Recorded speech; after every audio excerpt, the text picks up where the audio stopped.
নমস্কাৰ, আপোনালোক সকলোকে কেক হাত চেনেললৈ স্বাগতম জনাইছোঁ। আজি এইটো এটা ফুল কেক চকলেট কেক এটা আছিলে। মইনো কেনেকৈ ডিজাইনটো বনালোঁ তাকে আপোনালোকক লগত শ্বেয়াৰ কৰিম বুলি ওলালোঁ। এয়া দেখিছেনে চেপাৰ এইকেইটা, এইটো এটা চিলিকনৰ হয়।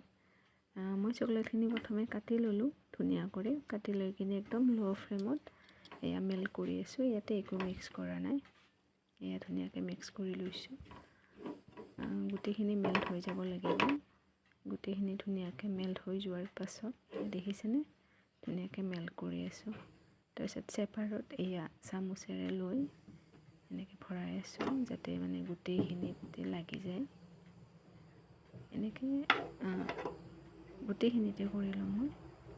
এয়া দেখিছে ধুনীয়াকৈ গোটেইখিনিতে কভাৰ কৰাই আছোঁ।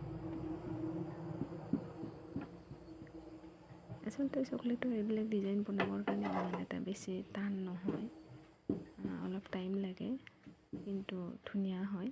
এয়া দেখিছেনে সমান কৰি আছোঁ এতিয়া মই। এয়া ধুনীয়াকৈ সমান কৰি দিলোঁ।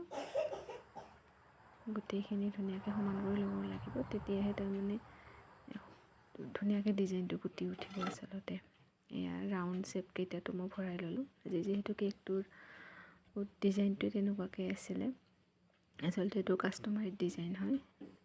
মই ট্ৰাই কৰিছোঁ চেম কৰিবৰ কাৰণে। তাৰপিছত যেতিয়া মই ফুল কৰি ল'লোঁ, কভাৰ কৰাৰ পিছত ফ্ৰিজত থৈছিলোঁ 10 মিনিটৰ কাৰণে।